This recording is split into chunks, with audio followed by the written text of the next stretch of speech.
All right, folks, coming up on Roland Unfiltered for Wednesday, April 3rd, 2019. Dallas District Attorney overrules Dallas PD for filing felony charges against a black woman who was beaten by a white supremacist. She will join us live with her attorney. The man arrested for the murder of Nipsey Hussle is held on $7 million bail. We will explain to you exactly who he is and what took place today in court. Drama in Virginia as Lieutenant Governor Justin Fairfax speaks out with detailed denials of the allegations against him, and he wants the DA in Boston and North Carolina to investigate the sexual assault claims. He's not waiting for the alleged victims to do so. A huge victory for Lori Lightfoot in the Chicago mayoral race. She blew away Cook County Board President Tony Preckwinkle. She becomes the first black woman ever to become mayor of Chicago. And progressive Democrats are upset with plans by party leaders to shut down primary challengers in House races. What the hell are the Democrats thinking? And a black owner of 3 television stations filed suit today charging another broadcasting company, the largest broadcaster in the country, trying to sabotage his stations. Yeah, he'll join us. Also, a new film on Netflix from Samuel Abazuwile, also known as Blitz the Ambassador. The film is called Burial of Kojo. And of course, it was distributed by Ava DuVernay's company, Array. Blitz will join us to talk about that movie. Folks, a packed show. It's time to bring the funk. I'm Roland Martin Unfiltered. Let's go. He's got it. Whatever the miss, he's on it. Whatever it is, he's got the scoop, the fact, the find. And when it breaks, he's right on time and it's rolling. Best believe he's knowing. Putting it down from sports to news to politics. With entertainment just for kicks, he's rolling. It's on go, y'all. It's Roland Martin, yeah. Rolling with Roland now. He's funk, he's fresh, he's real, the best, you know he's Roland Martin now.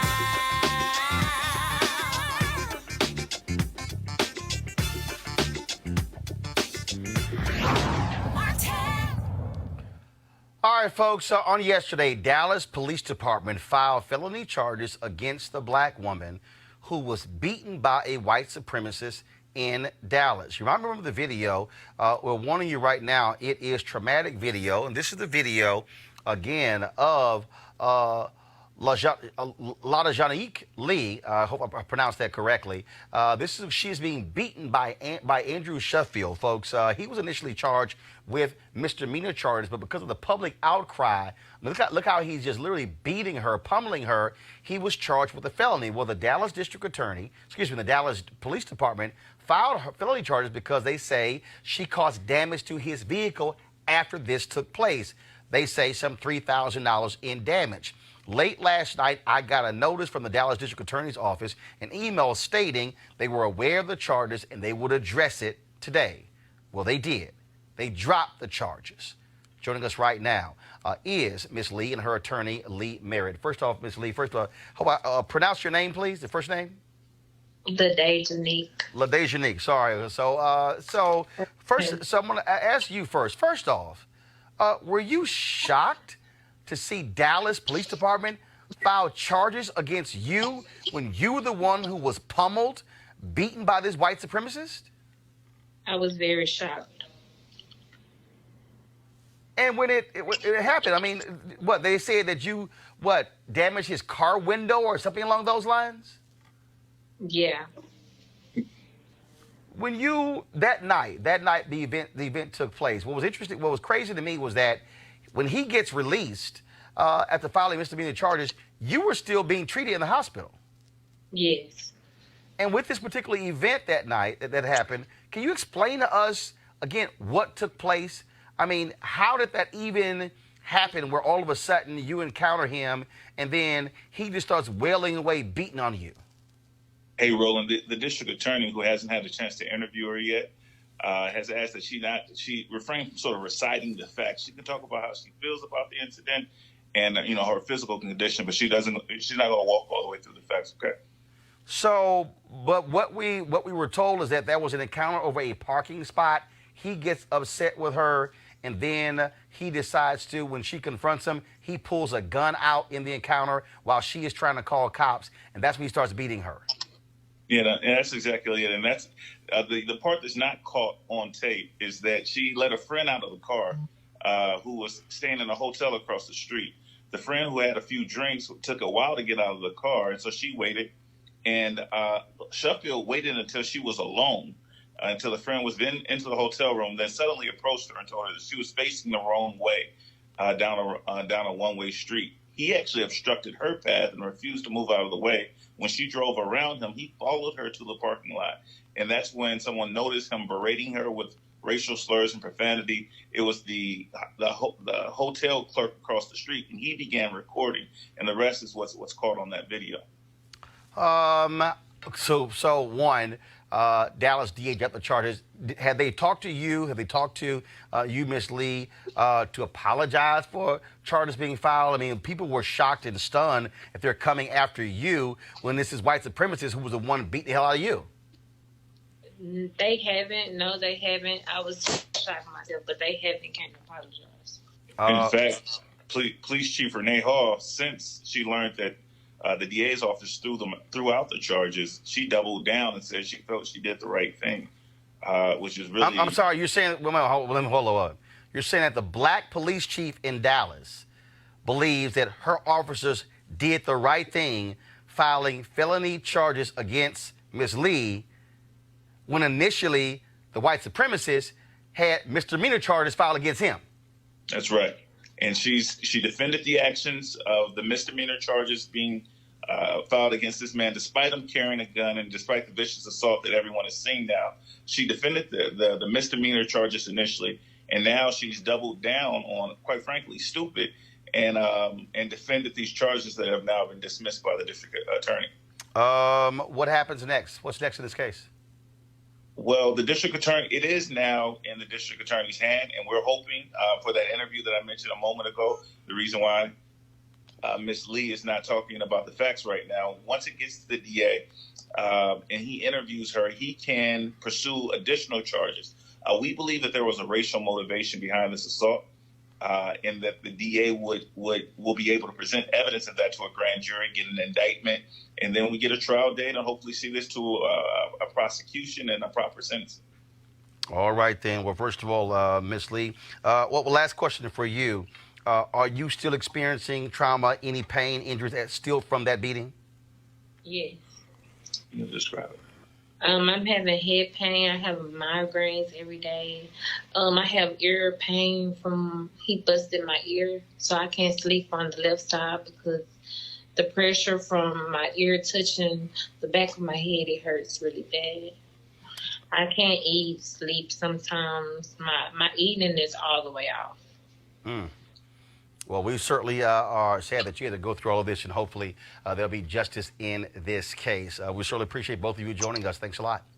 All right, thanks, Roland. All right, I want to quickly go to my panel here just to get their thoughts about this. Again, this strange filing of charges against her and then them actually doubling down on it. Kelly Bethea, communication strategist, Robert Patillo, civil rights attorney. Robert, that's sort of dumb if you're the police chief. Well, I would have to get more information because if they hadn't seen the video initially, if they were just going by the statement. No, they filed the charges yesterday. That video's been out several days. Understood. Even if it was out of when they were making the charging documents, if they hadn't seen the video, they may have decided to charge both parties. So you need more information on that. Both parties were not charged. What initially happened was the video was out day one. He got charged after the video came out. He got charged misdemeanor, goes in jail. Outcry, how in the hell is this guy, because a lot of racist comments online. He gets put back, they rearrest him, they file different charges against him. Then he, of course, makes bail again. Yesterday, they decide to file charges against her. Last night, around when we got off the show, 7 p.m. Eastern, I had an email from the Dallas District Attorney's Office saying they were made aware that Dallas police that day had filed charges. they said we'll address this issue tomorrow. Well, this is part of the reason that we have two parts of our prosecutorial process. You have the police, which investigate and arrest, and then the district attorney's office that has prosecutorial discretion as to whether or not they're going to pursue charges against the individual. I think the more salient point is that this sounds like it fits perfectly into the 2010 expansion of hate crime laws, and this should be pursued by the federal government. If somebody's making racial slurs while attacking somebody because of their perceived racial or gender identity, that falls clearly within the hate crime statute. And even we've seen the Dallas, both police department and district attorney's office have issues on racial issues. Everything from Botham Jean to the Dallas shootings from several years ago. So this may be something that should go in their federal purview. Of course, Kelly, we also there's a new black district attorney in Dallas, John Kojo, who beat the previous black female DA. Just your thoughts on this? I just think it's disgusting how black women are treated in this country, much less Dallas, Texas. Specifically regarding the hate crime aspect of this, I agree with panelists here regarding just the steps needed to be taken in order for this to actually get to a hate crime status regarding charges. My thoughts immediately go to what happened in Maryland recently within the past 2 years, the case of Richard Collins III. Yep. That was another case in which a white guy out of nowhere just stabs someone from my alma mater and kills him 2 days before graduation. And recently, Maryland just said that is not. Yeah, no hate crime charges. There's no hate crime charges. So my concern with the new laws coming out regarding what constitutes a hate crime, do you have to say before you kill somebody or before you hit somebody, hey, you, black person, I don't like you, therefore I will stab you. It's never going to be that explicit. So who exactly is this law going to protect? All right, let's go to Los Angeles, folks, where the man charged with the murder of Nipsey Hussle is being held on $7 million bail. That man, his name is Eric Holder. He's a rapper who goes by the name of Fly Mac. He sang body bags, 38 gun blasts, and bloody homicides in his songs. TMZ reports that Holder kicked Hussle in the head after he shot him. TMZ also reports that Hussle was alone at his shop because he went there on the spur of the moment without security to get some new clothes for a friend who just got out of prison after 20 years. But remember, Hussle was shot and killed. 2 other people were also wounded as a result of that. And so that's the latest in that particular case. Let's talk about Virginia, where Lieutenant Governor Justin Fairfax, his 2 accusers told their stories to Gayle King on Monday and Tuesday. Well, today, Fairfax went before the cameras, coming out to once again deny their allegations of sexual assault. This time, he did so point by point. Here's a video. While Dr. Tyson has stated definitively that she met, interacted, and had a conversation with me in Boston on July 26, 2004, the first day of the convention. In fact, Senator Edwards and I were not in Boston on that date. We did not arrive to Boston from North Carolina until the following day. After I arrived, I met Dr. Tyson in passing. She was a volunteer at the convention. As young adults and students, we spent time together talking. I invited her to my hotel room where we engaged in completely consensual activity. I have heard Dr. Tyson say that I held her neck and physically forced her to engage in sexual contact. That is simply not true. What she alleges never happened. At no time did I force any contact. And she's also said that she was visibly upset and crying. That also is not true. At no time was she crying, or did she express any concern, reluctance, or discomfort. Her demeanor never changed throughout the entire encounter. We engaged in friendly banter after leaving the room. Dr. Tyson has said that after our encounter, we had no further contact. That too is not true. In fact, she reached out to me more than once after the convention had ended, and we spoke several times in the weeks after the convention. In fact, at one point, Dr. Tyson left me a message asking me if she could visit me in New York City, where I had returned to school at Columbia Law School, and even invited me to meet her mother. I did not respond, and our relationship did not continue. Through it all, I had no reason to believe that she felt that our interaction in Boston was anything other than 100% consensual. As regards Ms. Watson, I knew Meredith Watson when we were both in college at Duke University. We had many mutual friends and saw each other often. While she and I had never previously had a physical or romantic relationship, we were friendly with each other. On one occasion late in my senior year, in the year 2000, she initiated a consensual encounter with me. I did not rape or sexually assault Meredith Watson. I did not lock the door. I did not turn out the lights. I did not hold her down or use any physical force whatsoever. We were both willing participants.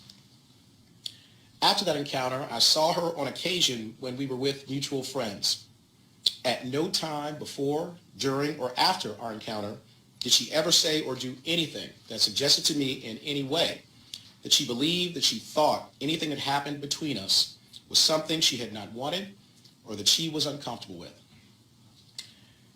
Ms. Watson has alleged that we later had a conversation about the encounter where I supposedly raised the fact that she had previously accused a Duke basketball player of raping her, and therefore I thought she would, quote unquote, be too afraid to report another assault. No version of that conversation ever occurred. Now, folks, also in the news conference, Fairfax made it clear that he also took 2 lie detector tests and passed both of them. Of course, his statement was a lot longer than that. Now, check this out. Go to my iPad, please. He also said this, quote, "At my direction, my attorney has contacted the district attorney's office in Boston, Massachusetts, and the district attorney's office in Durham, North Carolina. Each would have jurisdiction over these alleged crimes. My attorney has asked each office to launch an investigation of these allegations if they have not already done so." Now, what has been going on, of course, is in that interview, Tyson said she would be willing to speak before a legislative process in Virginia. This is a statement that was released today by the lawyer for Dr. Vanessa Tyson. This is what they released. Since their allegations became public in February 2019, Dr. Vanessa Tyson and Meredith Watson have made clear they believe the people of Virginia deserve to hear about the sexual assault and trauma they experienced at the hands of Lieutenant Governor Justin Fairfax. They have asked the members of Virginia's legislature to come together to determine a process that will provide due process to all parties while allowing the people of Virginia to judge for themselves whether Lieutenant Governor Fairfax deserves to hold his position of trust and power. Given the General Assembly's inaction, Dr. Tyson decided to appear and answer questions about the incident in a national television interview. Today, Lieutenant Governor Fairfax made a public statement to members of the media in which he responded in a piecemeal fashion to the accounts of both women. He insists that he is fit to serve as Virginia's lieutenant governor unless he is convicted of criminal court. However, a politician's fitness for office is wholly independent of the workings of the criminal justice system.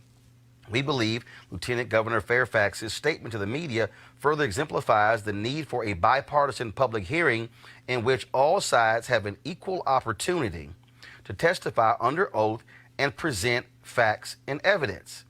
It is unclear why Lieutenant Governor Fairfax is refusing to appear and testify under oath in the General Assembly about his past conduct. While Dr. Tyson and her legal team have been in touch with the Suffolk County District Attorney's Office, and she has not ruled out pursuing criminal charges, the Virginia General Assembly must fulfill its responsibility to the people of Virginia to ensure the integrity of the Commonwealth's leadership. Reports have indicated that Virginia's legislators are at a political standstill and unable to agree on a way to allow all parties to testify in public and under oath. Sexual assault is not a partisan issue. The failure of the Virginia legislature to provide all sides the opportunity to be heard sends a devastating message to sexual assault survivors in the Commonwealth that their state representatives will silence them in order to gain political advantage. We hope that the General Assembly and Lieutenant Governor Fairfax will agree to hold an open, fair hearing where all parties can come forward to provide information about this serious matter. Now, let me break this thing down. I want to break this statement down and also deal with his statements. Also joining us is Dr. Jason Nichols, lecturer for the Department of African American Studies, University of Maryland. So I'm going to start from the bottom up, because here's what I found to be quite interesting as I read this. First, this statement says The failure of the Virginia legislature to provide all sides the opportunity to be heard sends a devastating message to sexual assault survivors in the Commonwealth. First of all, neither one of them are from Virginia. One took place in Boston, one took place in North Carolina. They say in here that Fairfax addressed his piecemeal. That's actually not what happened. But I'm still trying to understand here. This is the statement from the lawyer for Vanessa Tyson, okay, Deborah Katz. She's trying to push the Virginia legislature to hear this out, Kelly, but they don't want to file a complaint in the legal. Fairfax basically said, wait a minute, I'm being accused of forcing someone to have oral sex in Boston and raping somebody in North Carolina. He said, fine, since y'all doing this, I'm going to call the DA. Mm-hmm. I'm still sort of stuck on this, that the lawyer for the women don't want a legal investigation. They want a political discussion. And they even said in here to allow facts and evidence to be presented. No, hold on, go back. We believe Lieutenant Governor Fairfax's statements to the media further exemplifies the need for a bipartisan public hearing in which all sides have an equal opportunity to testify under oath and present facts and evidence. Kelly, why wouldn't you present facts and evidence to the district attorney who prosecutes? My question is, are there really facts and evidence at all when it hasn't been to court yet? That's the nuance here that I'm not understanding. This is a very peculiar situation. I've never seen anything like this. And like you said, the fact that Fairfax is actually saying, hey, I actually want this to be prosecuted in court, real court, so that he can be legally cleared of this, I think it sounds like they want him tarnished on a political end and not actually prosecuted, because maybe they don't have a strong enough case for actual prosecution, but maybe just enough in the court of public opinion to actually do some damage to his reputation. I am not one to say that I don't believe a rape victim. I'm not saying that whatsoever. I'm saying that this is strange, period. Robert, you're a lawyer.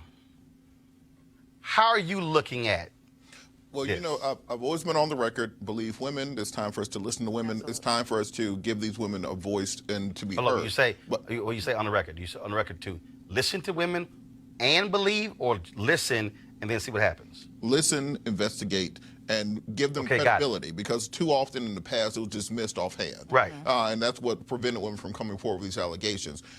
In this particular case, the statute of limitation in Massachusetts for sexual assault and rape is 16 years. That'll be in 2003. This is still within the statute of limitations. Right. If they wanted to file criminal charges in Boston, they could do exactly that. And in fact, the Suffolk County DA was a black woman. She came out in February and said, if a complaint is filed, I will investigate. In mid-February, Tyson's attorney said they were going to meet with the DA. They've yet to do so. But it's interesting that they would release this statement demanding a legislative hearing to present facts and evidence, but not file a complaint. Well, I think the reason they chose that path is that it's unprovable in the court of law. You're never going to get to a beyond a reasonable doubt between what happened in a bedroom between two people with no physical evidence, no physical violence, no recordation thereafter. Most people don't take notes and keep a ledger of what happened after sex, and I think that's why they're not going to a district attorney. So now you got to ask the question. Again, reading that statement again, it sounds to me, reading that statement, they're saying, we want court of public opinion. We don't actually want to file a legal complaint.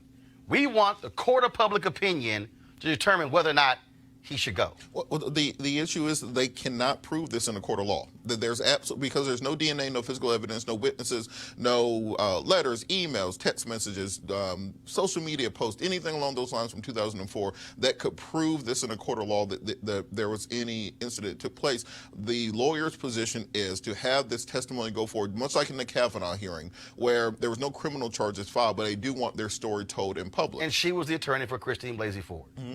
Jason, what do you make of this? Because, and then especially, what do you make of Fairfax saying, okay, fine, y'all don't want, I'm going to tell the DA, launch an investigation? Well, I was thinking the exact same thing that was said, and that is that this is very difficult to prove without any serious evidence. It's been a long time. My question is, if this happened, would they have told a friend, told somebody, had witnesses that they could pull forward?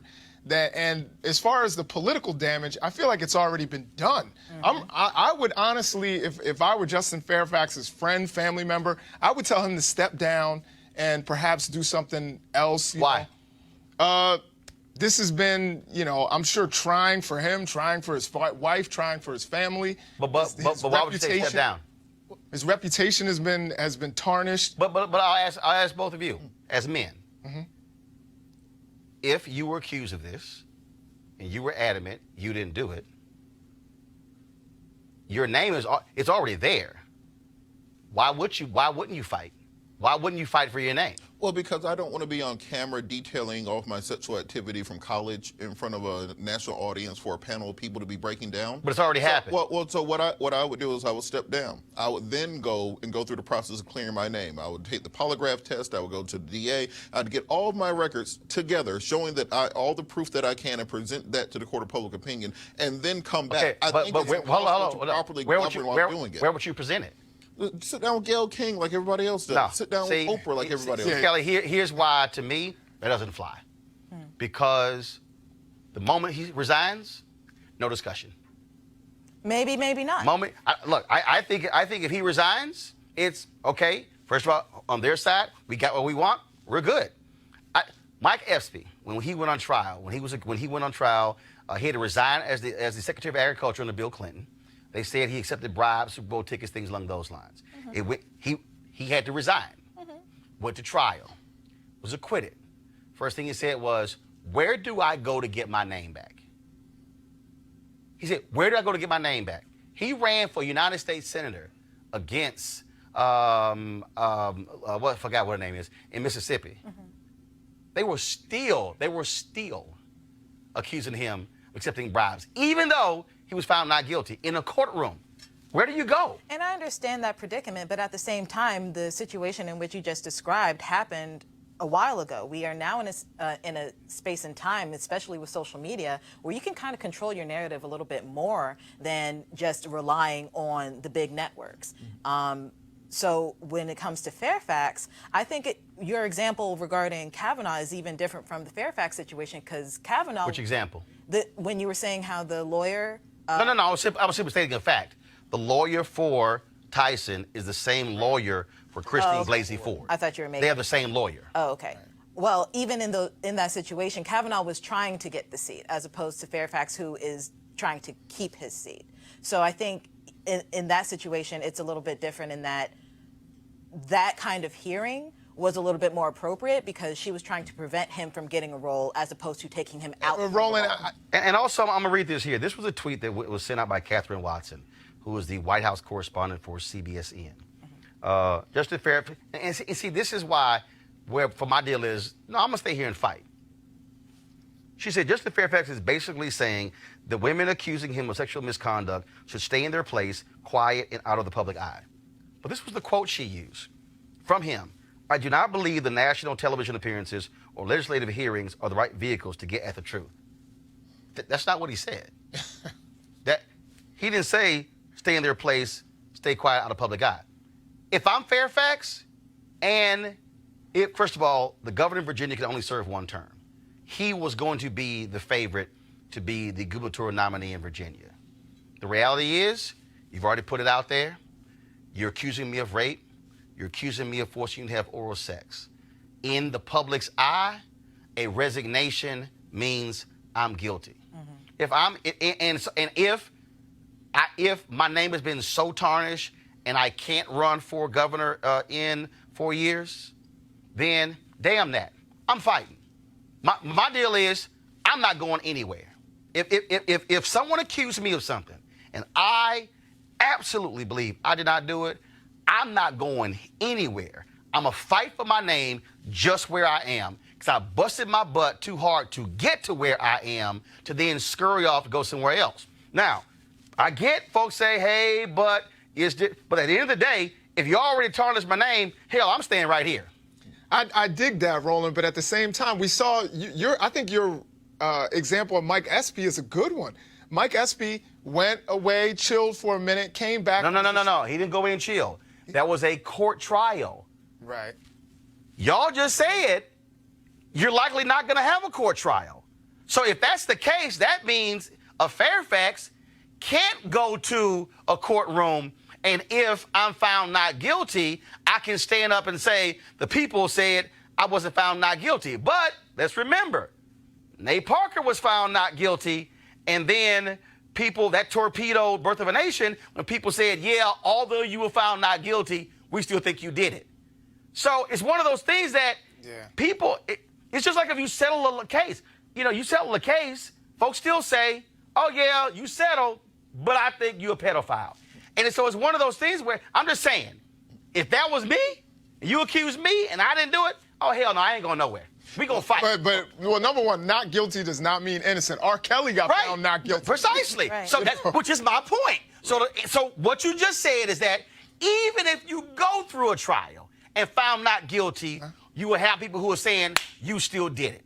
And so if I quit, I'm basically giving you what you want. I ain't going to do it. Final comment before I go to my next story. I think for me, and the advice I would give a client is step down, clear your name, get all of your information, put it back into the court of public How opinion. do you clear your name? What's the process to clear your name? Look, while you're in office, you can't fight this and effectively govern. So there's nothing he can do effectively as lieutenant governor right now. Lieutenant governor ain't like you got. Okay, you ain't got that many duties. Kelly, go ahead. I mean, you ain't got that many duties. Let's just be honest, okay? You don't know what Virginia. No, you don't. Okay. It's a part-time position. It's not even a full-time salary. Fair. He has 2 staffers. And that's fair. That ain't I got more than 2 staffers. You do. Because you have a full organization. I got 3 staffers in Chicago. Fair. I ain't even counting the people here, but go ahead. I agree with my panelists here in that I personally would step down because it really is a damned if you do, damned if you don't situation. But at the same time, the damned if you do, in that case being the situation in which you step down, again, you control the narrative a lot better and a lot freer than you having to be restricted by whatever the rules therein of, What rules? Whatever Virginia has regarding press on behalf of the lieutenant governor. There are no rules. There are no rules. No, there are no rules. You can talk. You're not restricted from anything. And in fact, I think you're actually in a better position to defend yourself where you are. Jason, go ahead with your final comment. No, I would say that Justin Fairfax in some ways is taking the right road in saying, look, I want this to go to court. I think that's actually a good way of going about it. But staying as lieutenant governor, I think, does damage to probably a lot of the causes that he wanted to fight for in that position. So if it's not really necessarily just about him, it's also about the things that he wanted to advocate for. His name right now and everything that he is attached to is going to be brought down. And I think that's... And guess who hasn't left? Governor The blackface governor and the blackface attorney general. Well, we already are held to a different standard. No, damn that. They need to go too. I'm not saying but if you look at the polling data in Virginia, that's not what the folks in Virginia are saying. So we'll see exactly what happens in Virginia. Oh, I'm just saying, you accuse me of something I ain't do it, we gonna fight until hell freezes over. Then we gonna fight on the ice. Going to a break. We'll be back in just a moment. Roland Martin Unfiltered. You want to check out Roland Martin Unfiltered?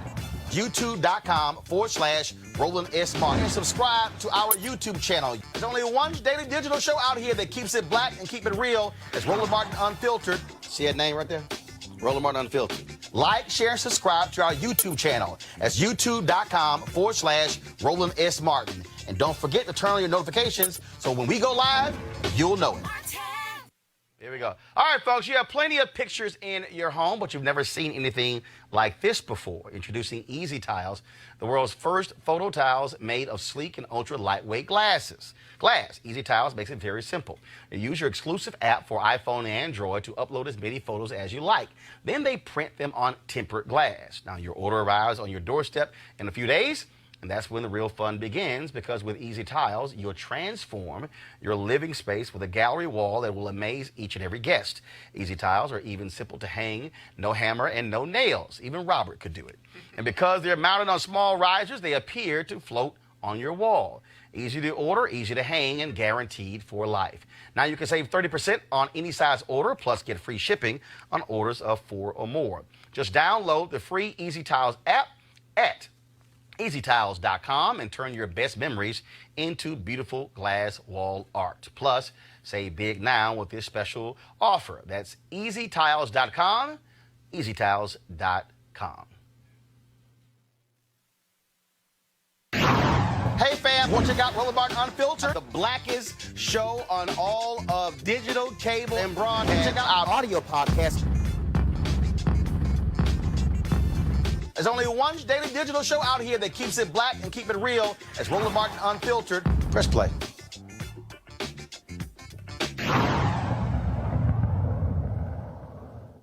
All right, y'all. Lecture day yesterday in Chicago, and Lori Lightfoot, she is now the new mayor of Chicago.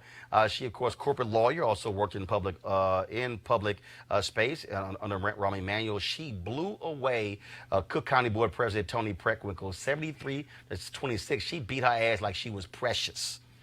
Like she beat her with a tire track, a belt, a switch, and an extension cord. Yo, that's a blowout right there, y'all.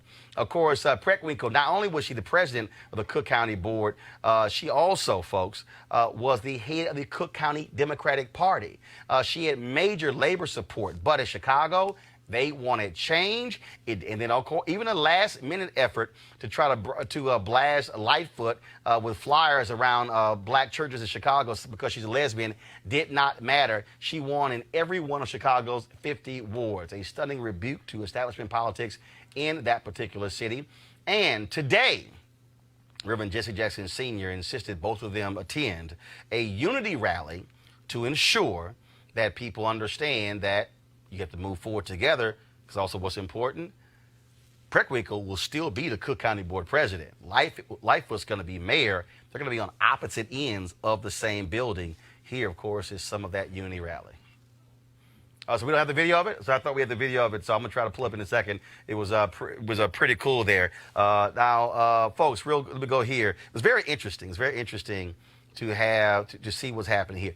Change, it was clear change. And even you had some young black activists, BYP 100 Chicago, they were saying that Lightfoot, that, you know what, she called for some of the closed schools to be turned into police academies. They felt that she be too much about the police. Did not matter. To have that wide of a margin says a whole lot about how people felt in the city, even though 65% of the city's 1.6 million registered voters did not vote. Well, that's the point I was going to make. I lived in Chicago, went to law school in Chicago, Kent College of Law, lived right there in Hyde Park.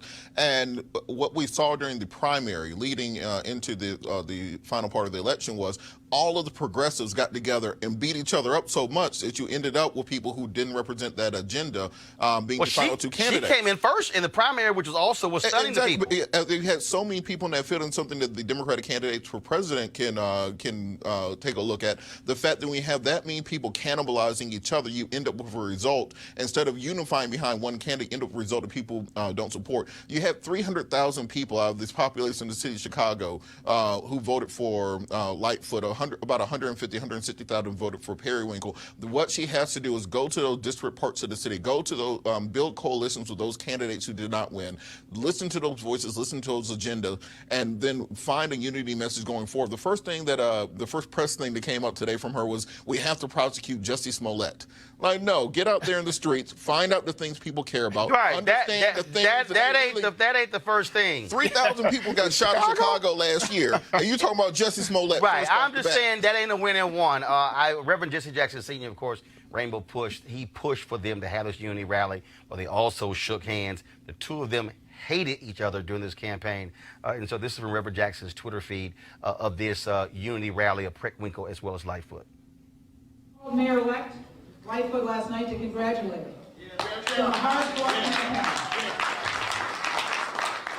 And I pledge to work with her. I want to thank all of the folks who came out yesterday to vote in our elections. I want to thank in particular the volunteers and staff in my campaign. We have some real challenges ahead of us in our county and our city.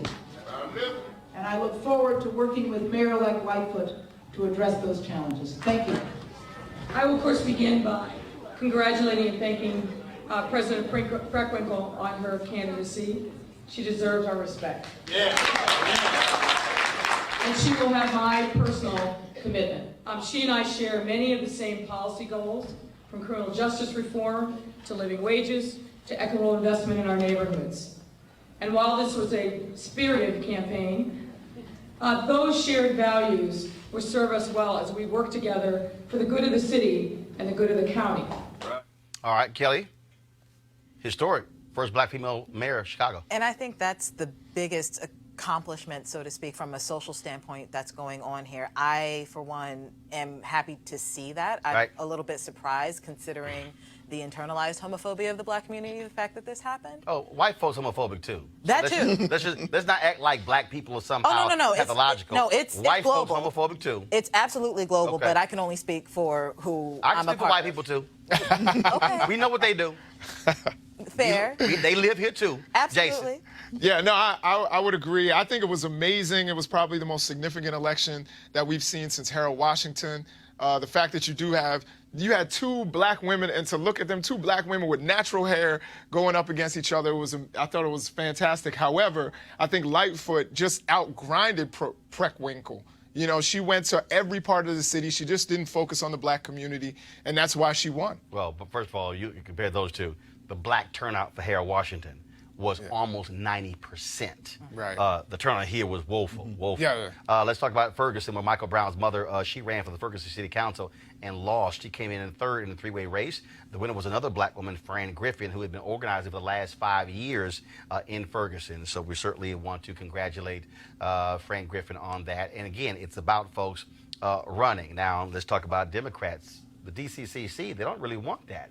The Democratic Party establishment, they want people to, like New York Congresswoman Alexandria Ocasio-Cortez, frankly, to never run. Of course, she won her seat by beating Joe Crowley, a longtime incumbent, but the DCCC, Democratic Congressional Campaign Committee, which governs, of course, wanting to elect incumbents, they passed a new rule that makes it perfectly clear, if you work for any candidate who's opposing a challenger, you can't get a contract.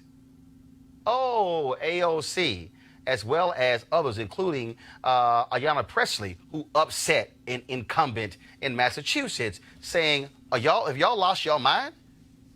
A lot of the new freshmen in Congress are a result of folks challenging incumbents, people who raised small amounts of money, who did not have endorsements, who did not get lots of praise from incumbents. They have saying this makes no sense and it is wrong. And frankly, I agree with them. I think the Democrats, first of all, I get the DCCC's position, but I do not think you penalize somebody who works for an incumbent, because the very same incumbents who are now there, you want them and their votes. You want them raising money. Okay? Democrats, they want Cortez, and they want Ayanna Pressley and Lauren Underwood and Ilhan Omar out there because they have brought a new energy to the party. DCCC, this is stupid and shameful. Well, I think old people are stubborn sometimes. And when you have Shocking. when you have that old folks club, that old folks group, People 70 or plus? Yeah, yes. when you see all these they young start people, getting old. Yeah, coming in and shaking up things, they forget that they were at one point in time those young insurgents. Yes. If you look at the 1977, 1976 congressional class, you had John Conyers, you had Maxine Waters coming in to shake up the system. But when you get comfortable, when you become part of the establishment, you know, there's that line from Batman. You either die a hero or live long enough to see yourself become a villain. Many of these people have grown to become that villain. I think that is one of those situations where, especially with the DCCC, what they're doing is becoming almost dangerously close to kind of this old white man club by doing something like this. Because who's coming up? People of color, women, LGBT community, and the like. Everybody who's considered a minority. Those are the people who are, fighting after these seats. And it's because of people like AOC, Ayanna Pressley, Ilhan Omar, that they feel encouraged to do so. So now you're in a situation where you can't do that. Yeah, I would agree. And I would say that, just kind of what was alluded to earlier was I think it's also old black folks. It's not just old white folks. People just out of their cold, dead hands. First of all, anybody. They don't want to let go of power. If you in office, you ain't trying to you ain't trying to lose power. And so that's what this is. Their job is to protect incumbents in seats. But I'm sorry, you don't own that seat. Right. I think maybe, I'm not totally against term limits. I've thought about, perhaps some of these people need some term limits. Well, the issue here is not really term limits. The issue here is you saying we're going to penalize somebody who works for a campaign. So they are threatening, if you work for a challenger, you are risking never working for us again. And to me, that's wrong. So the DCCC should change this. You can support incumbents all you want to, but to literally threaten folks who work for a challenger, that to me is dead wrong. We believe in the importance of black-owned media. That is, black folks owning media, whether it's television, radio, newspapers, websites. Well, today a lawsuit was filed by a black owner, Pluria Marshall, who is suing Nexstar, saying they sabotaged his efforts to actually run the 3 stations he bought from them several years ago. Now, we reached out to Nexstar for comment. A spokesman gave us this statement. The allegations made by MBG in this lawsuit against the company are spurious and without merit. The company intends to vigorously defend itself regarding this matter in a court of law. Joining us right now is Pluria Marshall. Pluria, how you doing? I'm great, Roland. How are you? Doing great. So you bought these stations how long ago?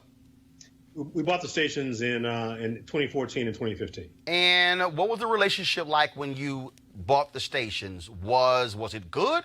Was it a good working relationship? Roland, it was a dream come true for me.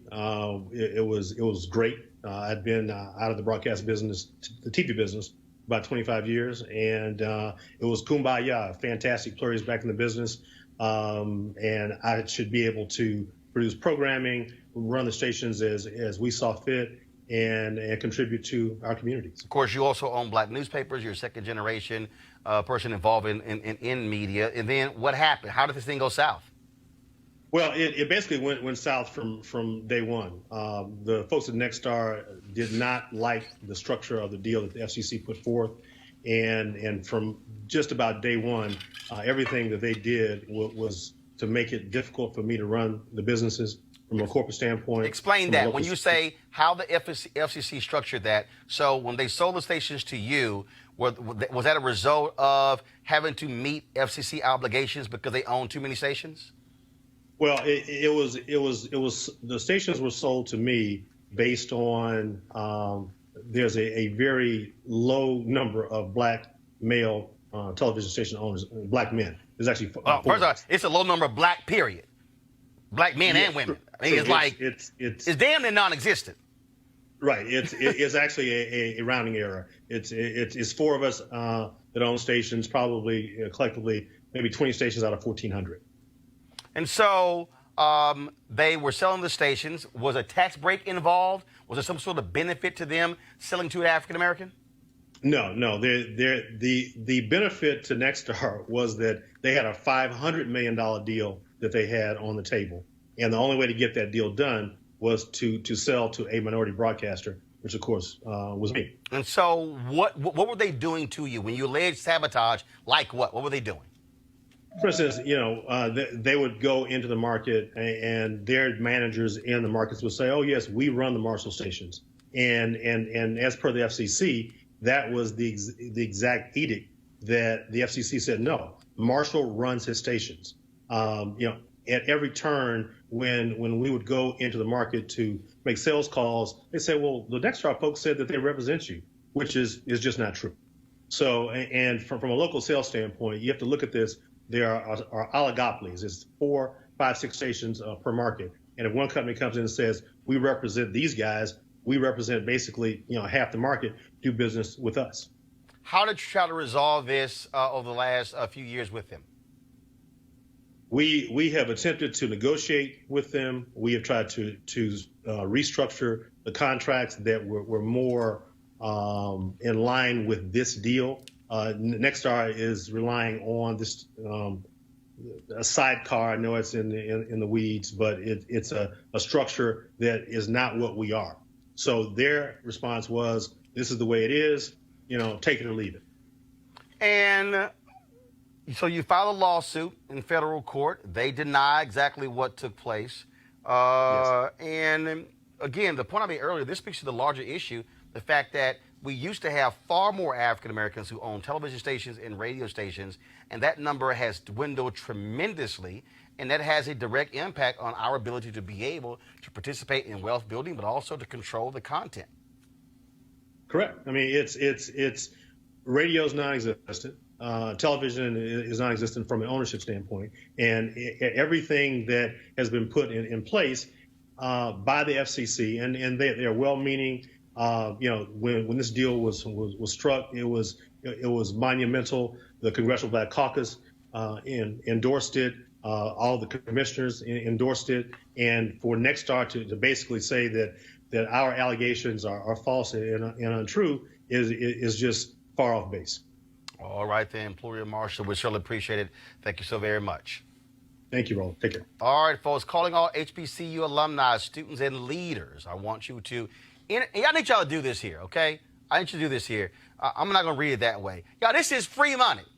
This is free money, and we need more people to actually go to this website to sign up to help your HBCU. You can enter the Ford Motor Company HBCU Mobility Challenge and win $25,000 for your school. Now, building on the long-term support of HBCUs, Ford is looking to improve mobility in HBCU communities through innovative solutions. Now, the winning program will receive a grant of up to $25,000 to implement their proposal. The deadline was March 31st. It's been extended to April 15th, 2019. So go to this website, fgb.life, for more information and to apply. You don't have to go to that HBCU to apply. You actually can sign up your own school or your favorite school or one near you, the one you support. And so please go to fgb.life, fgb.life for more information and to apply. And remember, Ford goes further in our community. We certainly appreciate them being a partner here at Roland Martin Unfiltered. This weekend, Sunday, this past Sunday, the burial of Kojo, a new film that dropped on Netflix that tells the story of a young woman in Ghana as she remembers her childhood and the contentious relationship between her father, Kojo, and her uncle, Kwabena. Take a look.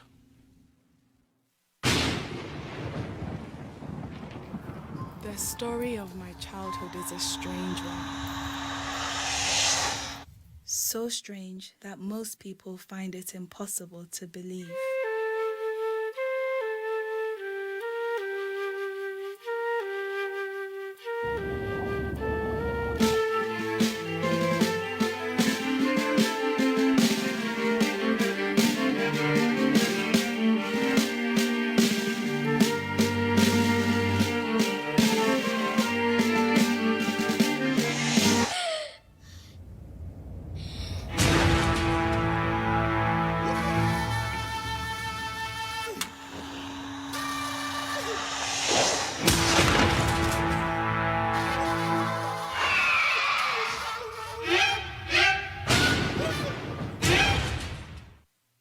Director Blitz Bazuwele joins me right now. Blitz, is that how I pronounce your name? Yes, sir. All right, I'm just making sure. All right, then. So you've done this movie without a studio, obviously, without a lot of marketing. And what we have seen because of Netflix, really the opportunity for directors like yourself to really be able to show their wares, show their talent, and tell their stories to a worldwide audience. Well, absolutely. It is a game changer in terms of people who have been marginalized and haven't had an opportunity. The studios really controlled everything that got distributed for a very long time. And so especially work that were either from the continent or foreign films, I still call it, never really stood a chance. Obviously, with Netflix, it's become a lot more democratized. And obviously, with someone like Ava DuVernay, who is in there blocking for us, it also makes it an amazing opportunity.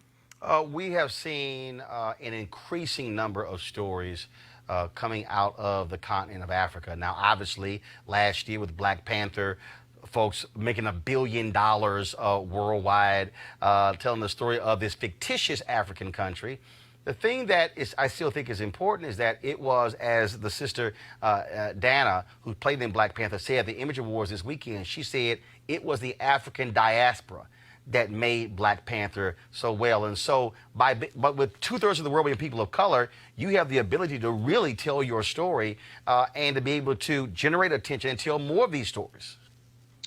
Yes, absolutely. And I think the key thing that's changing is our access to technology, which I think for a very long time was a huge barrier to entry. You know, you can have a good story, but if you didn't have the access to create the work, you stood no chance. Now, you know, things have changed drastically in terms of access to the cameras that are necessary, but also the technical know-how. And I think that has inevitably evened the playing field. Now, as it concerns, you know, our global diaspora being supporters of the work, I think for me, I know that the barrel of Kojo's success is hinged on the diaspora.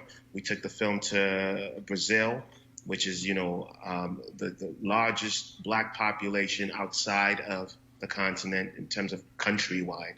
And the response that was amazing. And, you know, of course, we routed it through the U.S., and that has enabled us beam it across the world. And I think that's one very key difference between then and now. Jason. So, Blitz, congratulations on the film. It looks amazing. I can't wait to go home and watch it. Now, you're blazing new territory. Who were your influences to get into film?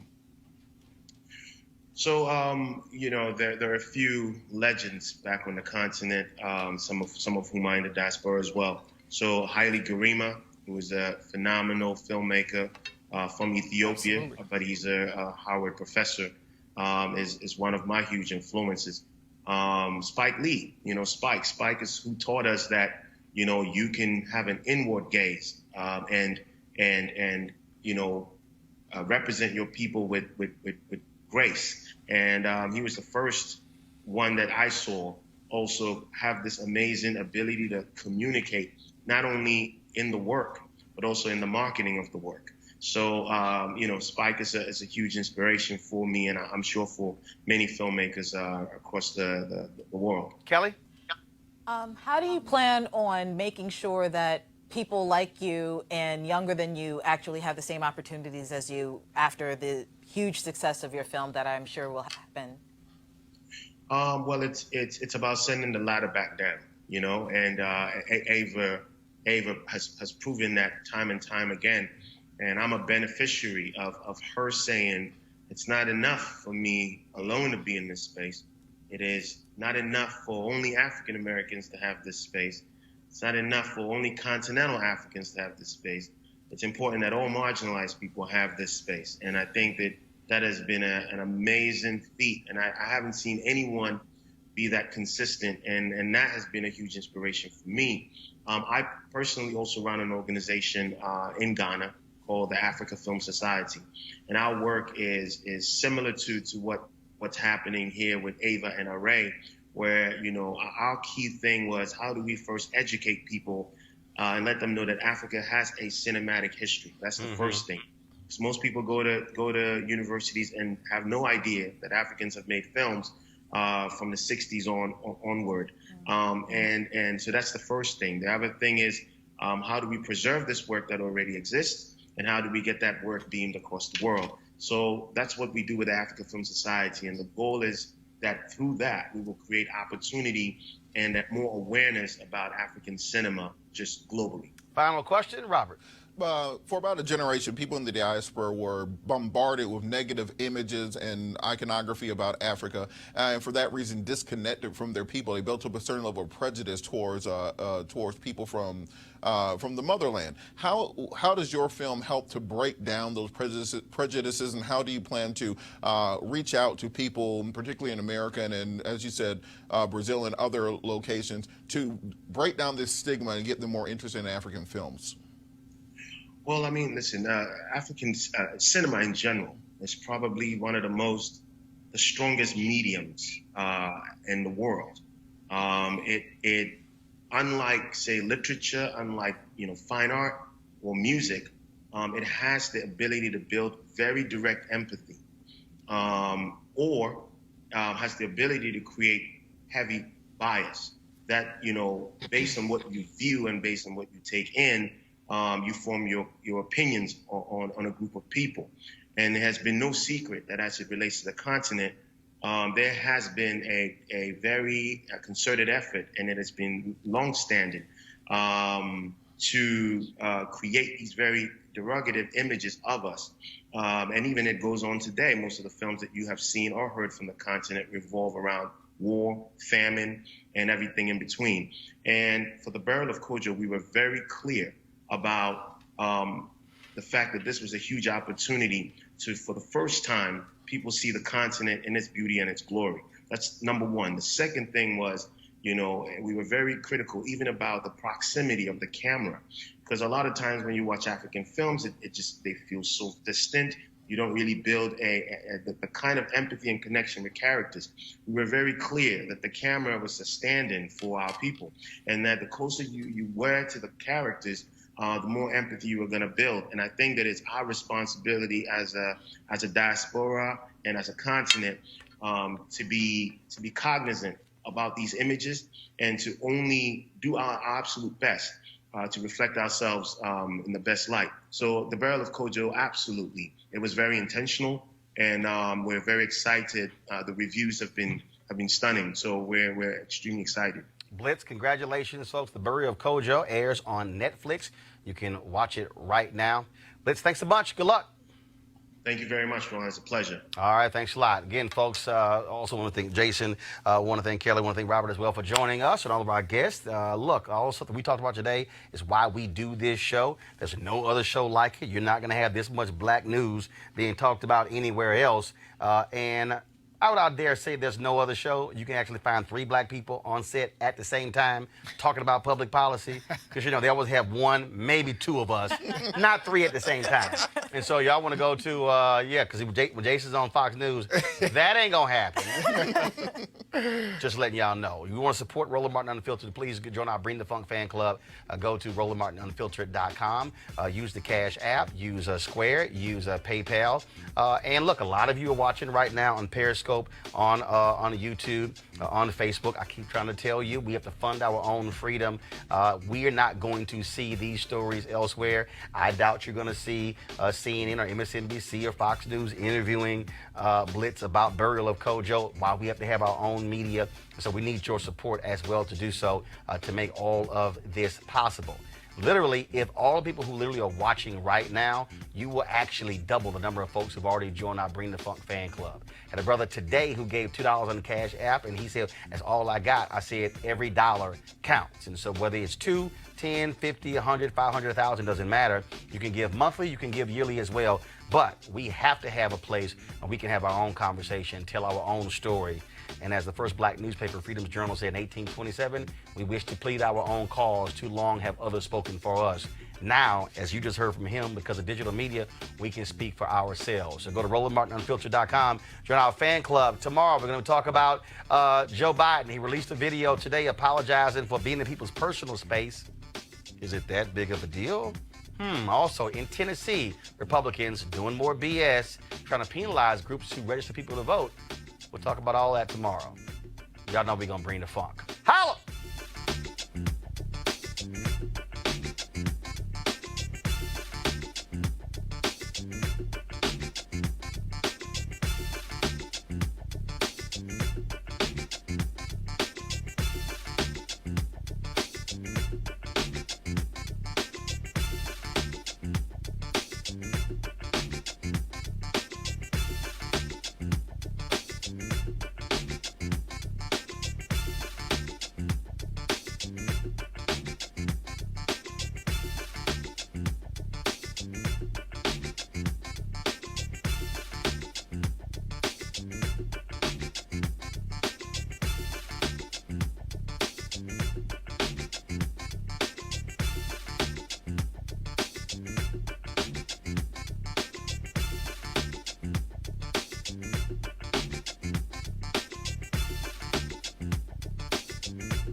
Hey fam, want to check out Roland Martin Unfiltered, the blackest show on all of digital, cable, and broadcast. Check out our audio podcast.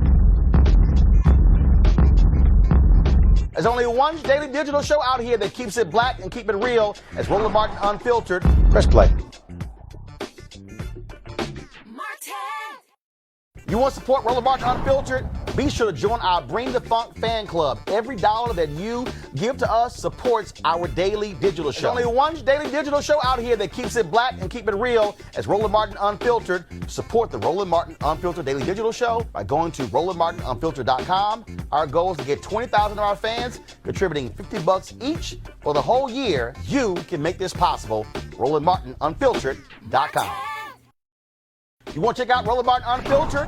YouTube.com/Roland S. Martin. And subscribe to our YouTube channel. There's only one daily digital show out here that keeps it black and keep it real. It's Roland Martin Unfiltered. See that name right there? Roland Martin Unfiltered. Like, share, and subscribe to our YouTube channel. That's YouTube.com/Roland S. Martin. And don't forget to turn on your notifications so when we go live, you'll know it.